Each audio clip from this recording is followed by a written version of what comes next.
Citation methods a la Shmoop. Citation. The word itself sounds cold and foreboding. But it's not as bad as it sounds, not unless this guy is leaving one for you underneath your windshield wiper. Citations are pure and simple, a way to give credit where credit is due.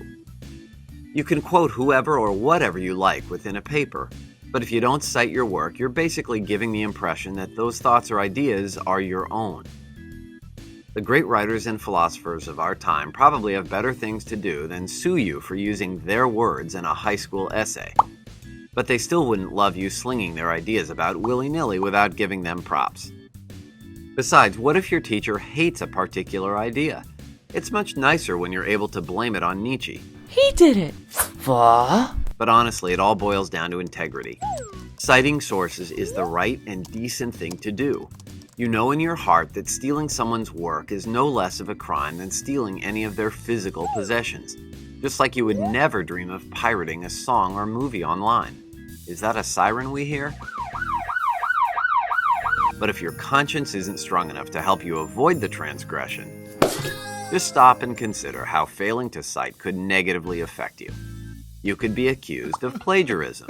Yeah, there are some real jerks out there who plagiarize knowingly, hoping to pass off someone else's genius as their own.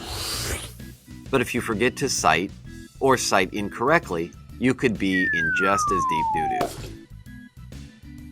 There are three main citation formats: MLA, APA, and Chicago Turabian style.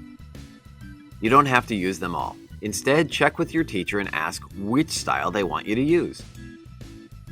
If they ask you to use all three, they probably have a real sadistic streak. Check for a cat of nine tails hanging on the classroom wall. If you see one, hightail it out of there. There are subtle differences between the three styles, so make sure you know the one you're using backwards and forwards. For example, every method will ask for the basics, like name, title, publisher, and year. But the style you're using will determine what order you should list them in. And keep in mind that there are different ways of citing, depending on the citation method you're using, not only in your bibliography or list of works being cited, but within the text itself. If you find yourself getting agitated by this process, just breathe deeply and then recite this simple rhyme. Rules, rules are so much fun. Rules are fun for everyone. Yeah, that's it. Count yourself fortunate that you live in this magical age of online information. There's plenty of reference management software that can help you to create bibliographies, for example. So it isn't such a pain in the neck and you don't have to worry about goofing. Yuck, I think I slept funny. We know you can't learn everything about citation in a short little video. Hey, it's vertically challenged. So if you're interested in learning more, and why wouldn't you be, check out this awesome resource. They didn't even pay us to say that. So know your citation style and stick to it. Be careful out there. Essay writing can be a dangerous business. Honestly, wearing a helmet may not be such a bad idea.